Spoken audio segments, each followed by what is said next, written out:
Good day, everybody. JD79, and it's happy Valentine's Day, and yes, and the movie's a bit like a pink anyway. Hope you have a good day, and went to the chocolate fountain, had a little bit of chocolate today, and nice chocolate cake dessert for today. Valentine's Day is a day of chocolates and romantics, a little, like getting a little romantic holiday, and whatnot, and yeah, Valentine's Day to everybody here, and we're going to show what's going on. Yes, I removed that DRM page of Capcom's thing here, but I'm going to have to still have to say this. I'm really disappointed that Capcom wants to double dip on DRM, because they don't want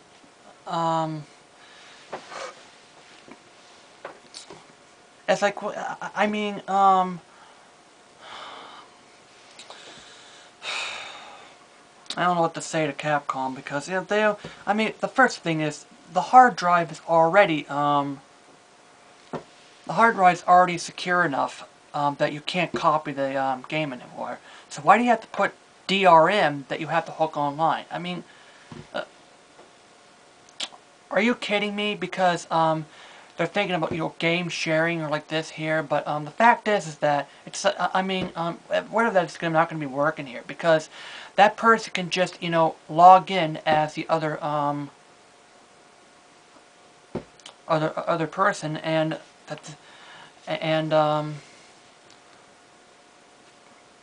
it's just not gonna. I mean, I just don't get it. I mean, it's already secure enough, and yes, they did it before at the Final Fight game. But look, I'm not going to buy that game. I mean, I bought Mega Man 6. And yeah, like I said, get Little Big Planet 2, make your own levels, and tell them, saying that, look, if you, anchor down the thing so much, we're not going to buy your products. I'm just going to be integrating the games. My games don't contain DRM. Go to goodoldgames.com, and they have very classic games that don't have the stupid DRM that they have there. You get them there. That's all I have to say about that. Secondly, Guitar Hero is dead. Rest in peace. My first one was Guitar Hero World Tour, which I bought maybe a couple of years ago. Then I signed up with Rock Band. Well, it's like Rock Band and Guitar Hero. Guitar Hero series started in 2005 for the PS2, and then good games coming in here, but 2010, yeah, good 5.5, 6 year run. It'll be missed. Hopefully we'll be getting another Rock Band competitor that'll be coming in here, because I mean, it may be such a good news about Rock Band fans, but the thing right now I'm concerned about is Harmonix could be gouging on people right now, because they have no competitors, and I mean that's usually what takes the place right now. Sort of what Activision and EA's been up to on the DRM like that. But you have consumers, and they're just not going to tolerate like this here. Alright, what's next? We're going to be talking about, we're going to be talking a little bit about good hackers versus bad hackers. We've seen the hackers of Connect here. At first, it was hostile of the hackers, because I mean people are almost hostile because they're going to hack down the servers and hack servers to make it difficult for anybody to play. But as we've learned that there are some good hackers as well for as we've learned that, I mean, I like to have the system good for hobbyists who want to tinker with the stuff that they buy, and I think they should be allowed to have the right to tinker with the electronics they buy. I mean, by all means, if you buy the PlayStation Move, you own the controller, and There's actually, and yeah, on YouTube, there's a good thing called generic HID testers, and there's Joy things here. They can, like, PlayStation move from the PC here, but I mean, by the way, I mean, and is GeoHot a bad person? Not necessarily. I don't think he's attempted to do it, and GeoHot is not for piracy anyway. But I wonder if Sony is pretty much overreacting, because he was an attempt to break copyright, to break the copyright areas. Maybe, I think that GeoHot may have hacked the system back in 2009, as maybe it's because of the removal of the PS2 compatibility. He wants to hack the system to bring the PS2's compatibility towards the other systems here. I don't know why it's been taking so long for Sony to bring back backwards compatibility. But that's just my take. Then Sony reacted by removing the OS feature, which really ticked off a lot of customers, and they want to be able to provide hackers. And well, really, I just don't blame them. Some customers got ticked off because they solely bought the PlayStation 3 for the install, or the OS to install Linux, because there are hobbyists who want to tinker with electronics. I mean, I love the people like to tinker with the Move, and I like to be able to, test to see how dim the sphere can be before, like how much can you dim the sphere before the PlayStation Eye can no longer pick up the track the sphere, because it's just so dark. Like, anyway.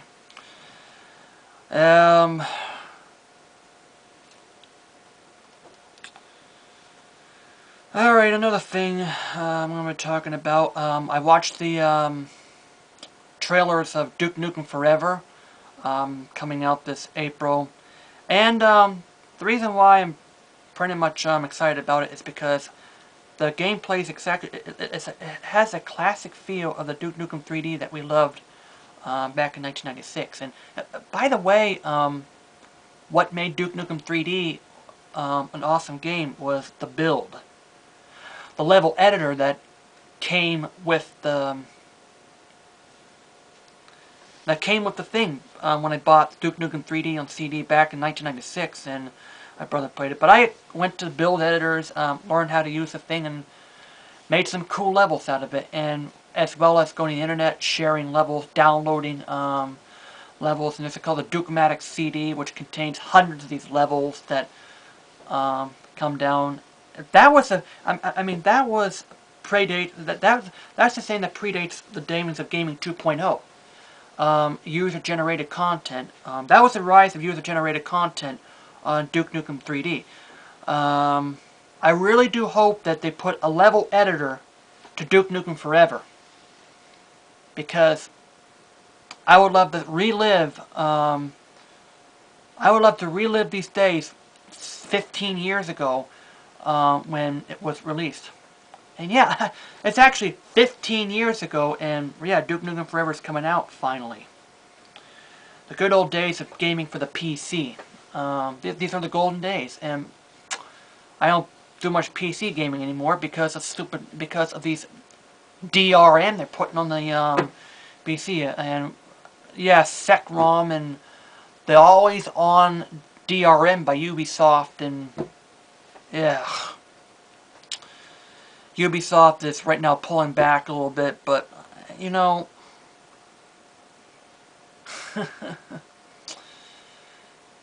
oh man, here. And lastly, what I'm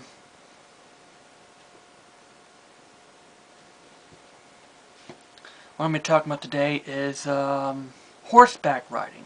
And yeah, I pretty much stopped horseback riding back in October, but then these videos came up here, and you look at these videos and you're just climbing up the horse and you're just sitting comfortably in the saddle. And people putting the horses through the challenges and like this. And also the fact is cruelty versus animal challenge here. And I do consider animal cruelty who starving their animals and mistreating them like this. But then there's those challenges that people can go through. Seeing, hey, you can train your horse to go up a hill without a saddle, but like, but the horse decided like this. But and people like to take the pets, they take the dogs through challenges, and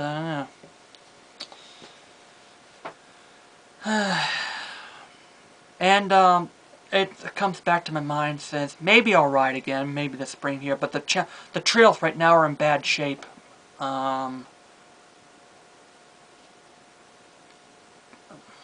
But anyway here. And by the way, so going back to hackers, there's this generic HID tester program that allows you to change the sphere color of the sphere here. And yeah, I mean, people should be allowed to do it. That type of hacking for hobbying, who want to tinker around the system, that type of hacking. Not only not against it and stuff, because those types of hacking could actually be beneficial. And that's the good hackers, and the bad hackers, again, are the ones who hack the system to pirate games, making thousands of copies and distributing them to that's over here. But anyway, hope you had a very good Valentine's Day. More videos coming up here, and taking the move, and trying to make new levels here on Little Big Planet 2. And happy gaming, everybody, and hope you have your good chocolates from the fountain, the chocolate fountain at work, and eating that good old chocolate cake for dessert. And well,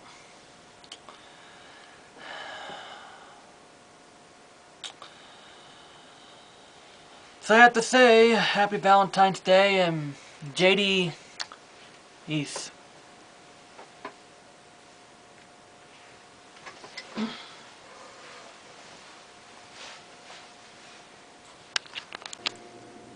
Alright, this is a little program I'm going to be showing here. This is a generic HID test that we're going to be talking about here. It's something that's been up for a while on the internet here. And as a matter of fact, this PlayStation Move is probably a generic HID. And the good thing about it is, and what's nice about this is that this is the byte to send here, and this is actually the colors of the sphere that you can actually show up here. And you notice that these FFFF here, which results in this true white color. And I can change the value around here. Now, this is red, green, and blue, and if it's FF00 and 00, click this and 00. Now the sphere is red.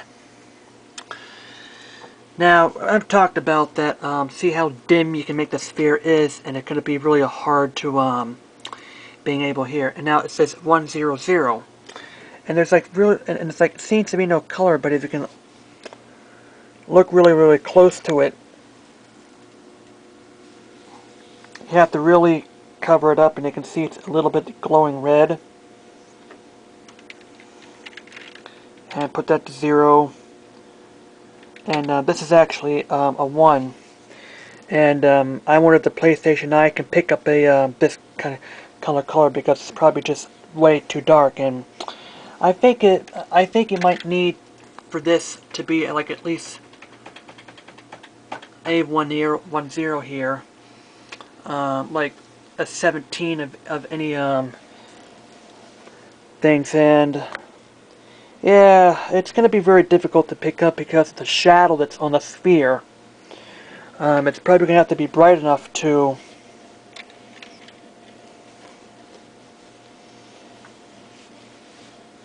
probably just enough brightness to get rid of the shadow that's on the sphere. Kind of turn this up a little bit.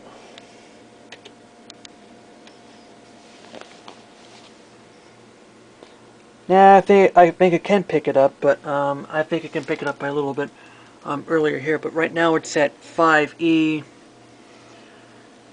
which is about oh, something like that. But 7F is probably 128, so maybe like 100 can probably easily pick it up here.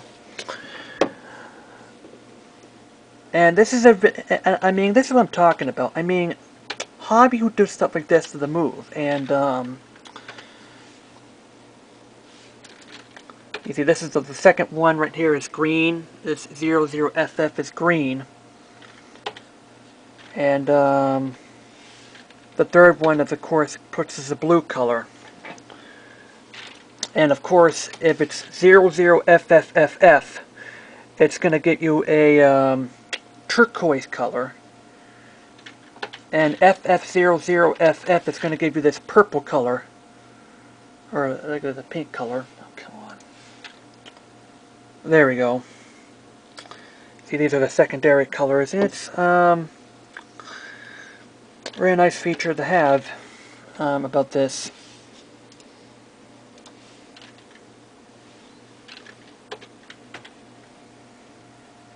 And yeah,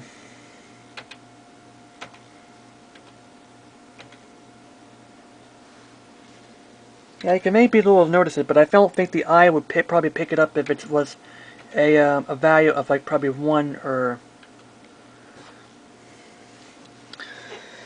like that. And of course, red and green gives you a yellow light. And that's what, and actually, one of the comments here is actually when a yellow light is caused by when both the red and the green LED on the power switch turns to yellow.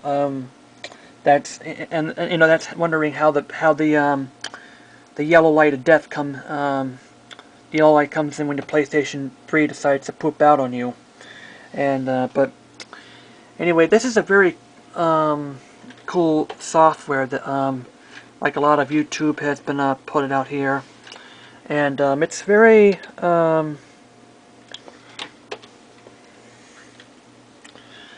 nice. You can see FF. This is yellow, and if you turn all the 3 systems on, it produces the white color. And like FF and 7F will and gives you an orange color. Alright. 7F is 127. Now it's orange. If I put it as 7F and FF,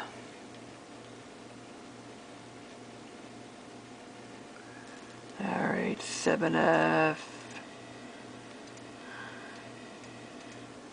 Now it gives me this teal color.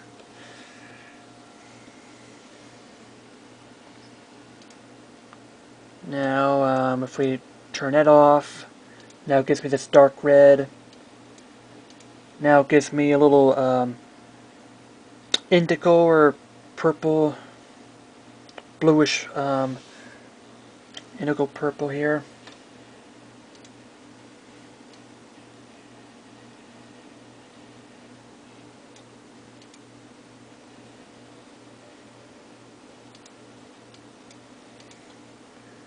Now it gives me this rose color. Kind of girly.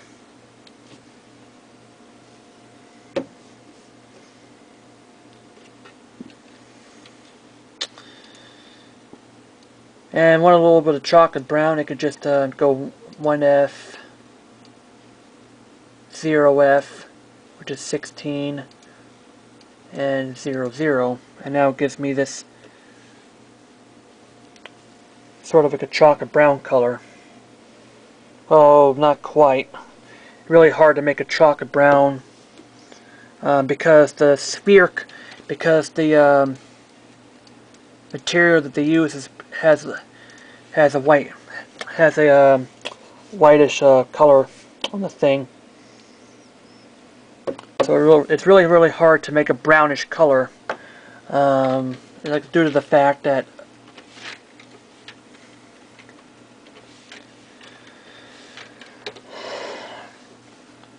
the material itself is a whitish color of the rubber material on the sphere ball. So some of the colors are actually different than what it is on the paint. And actually, in paint,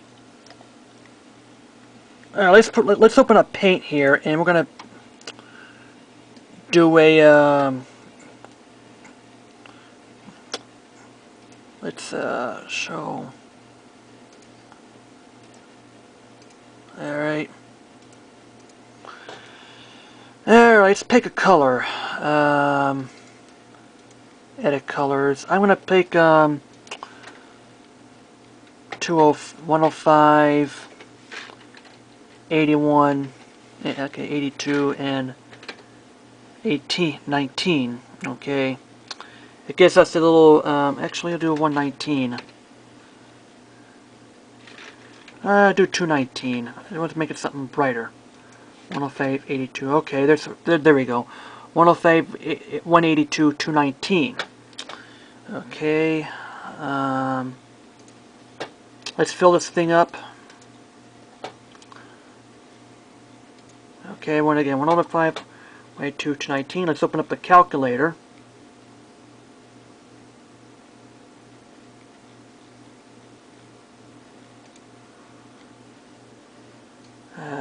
Accessories, calculator. Alright, we're going to do 105 and do it to hexadecimal, which is 69. Go to this one here and type 69 compared to the hexadecimal. And we have 182, so we're going to put it back to 182, hex it, and it's B6.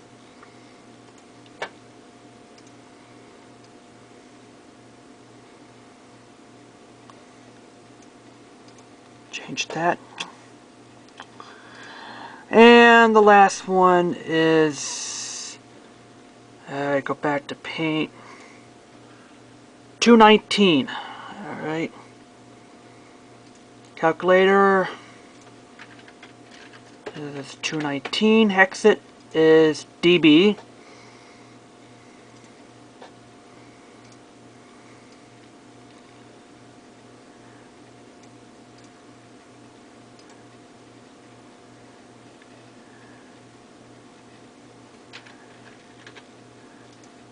Just want to make sure it's okay. dB.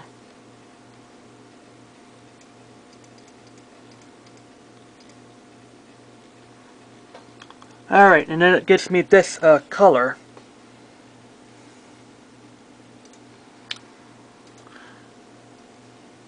And as I can see, the PlayStation Move sphere is actually a bluer color than the color that's on the screen. So I think it's because of the color of the sphere itself that is causing. And as I noticed that on the higher end of the colors, the sphere really never doesn't change much in the colors in the higher end of the values of the RGB of it here, which is why the sphere is actually a different color than the screen itself, despite the fact that it's the same. I put the same value into it, and so it's not always the it's not so it's somewhat inaccurate on as far as the color of either the screen or the sphere is probably inaccurate here, but yeah, you get the picture. It's a pretty pretty good program that can manipulate the color of the sphere. And I just have to point this out to you, and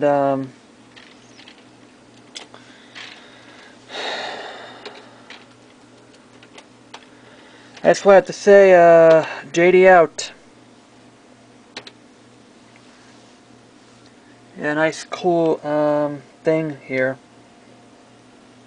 And yeah, this video, I want to know how to do that. The spinning PlayStation Move, that made it pretty funny.